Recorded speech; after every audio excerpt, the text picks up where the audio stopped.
Hello everybody, this is the demo number 0 for the LIS 676 class and this is Tasha talking. I will be telling you how you can make demos and how a demo should look like for your future reference and your assignments when you are making demos.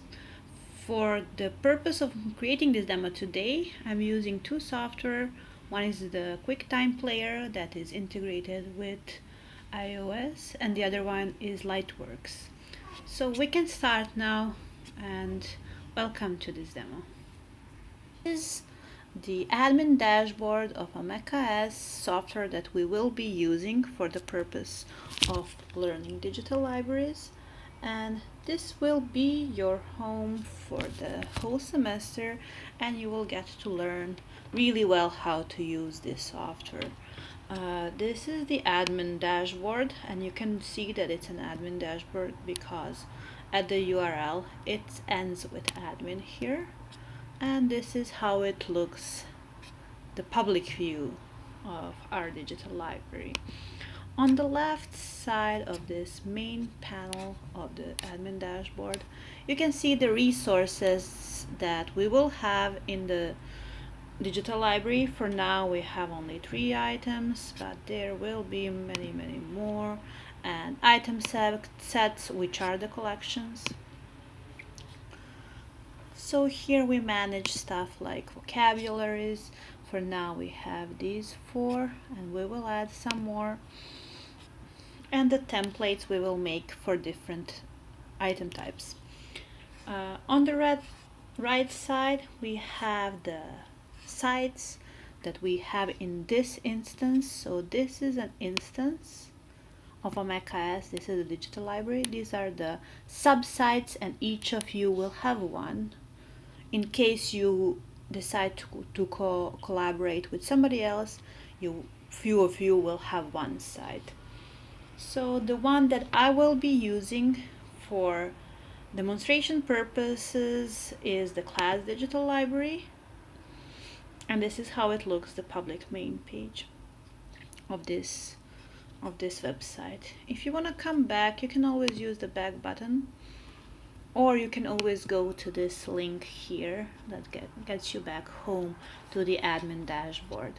If you want to edit your site, you can always change, and you will change the name of it because now they're named site 1, site 2, and that doesn't mean anything, but also you should change the URL slug here. Once you get into your website, there is a new menu that is opened here. So the first link is this site info.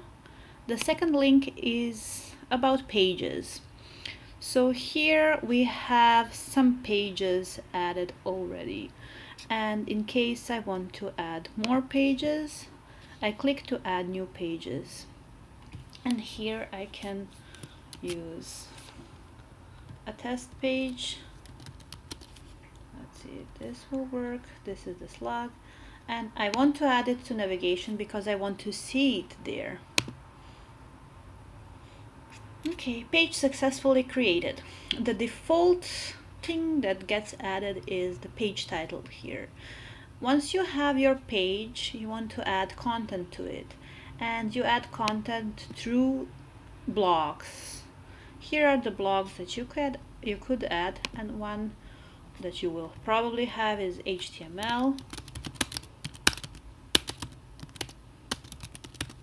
So here you just type your text or copy and paste it if you have it somewhere else, and this is just a regular rich text editor where you can do stuff like in any other. You can and should add links abundantly. So here you'll paste the URL, and okay, and you can add the bullet points and stuff like that. So once you have this, you can add a media, but first, if you want to add any media, you have to add it to an item, and we will learn how to do it later on. So you can have a picture and I have some pictures here already, so I will add a media here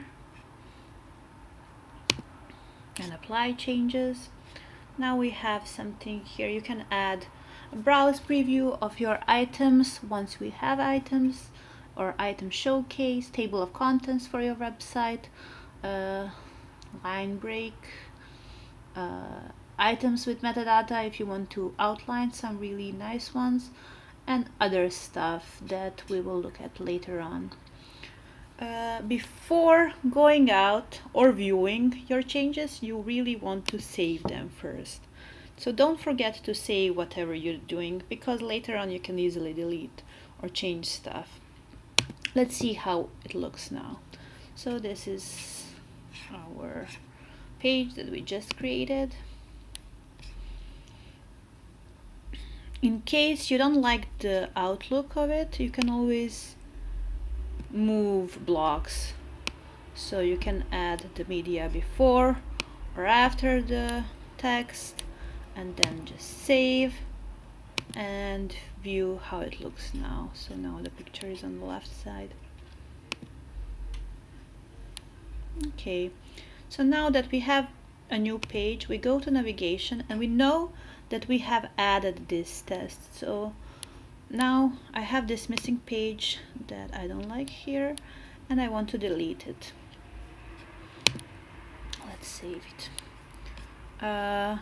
Also here in the navigation, that shows you the main navigation bar, which is this. If you want to change the order, so now the test is in the end. If I want it to be just behind about, I can move it and save. So now that when we refresh, we see about and then test. So this is test, I don't need it, I'm gonna delete it and save the change. The next link is about resources, and this is something that we will cover later on, because now we don't have so many items, but basically from here you can choose which items you want to display on your pages, on your digital library main page. User permissions. Okay, so yeah, I just tried to delete myself and then I realized that that's not a good idea. So here you can restore your changes just before saving them, and that's a really useful button. I want to delete this guy. Okay, so now for the user, I am the admin, I'm the main person here. In case you want to collaborate with somebody on your digital library, or you want to add somebody to help you to change stuff, you can always, from the pool of users, choose who you want to add. I want to add this guy as a viewer, not, but as an editor, not as an admin, so he can't really delete my pages, but he can edit them. So once I add him, I save, and this is how you manage who can be at your website, the user. Themes link shows us the themes. At the moment we only have the default theme. During the class we might experiment with other themes. About the setting, so this is something that we will not change at the moment. We will use the default setting, and we will explore how to make our digital library as pretty and as useful and user-friendly as possible. So we might click or unclick or some of these fields, but for now let's leave it here. Collecting forms and metadata browse, these links we won't touch at the moment. Let's go to the admin part of the website. This is something that I will show you, but you will not use. This is something that I will use. So here at the users link, I see who are the users. You will be added here with your roles, so I can see who is doing what.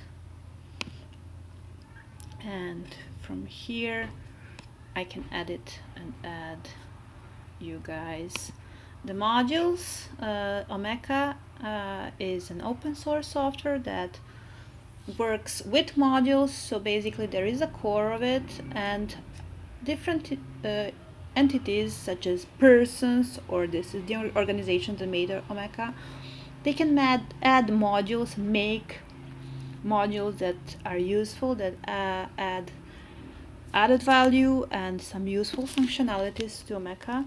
So we will use some of these modules that we can install, activate, deactivate in case we need them. Sometimes when something is not working well, you need to deactivate some module until it gets fixed.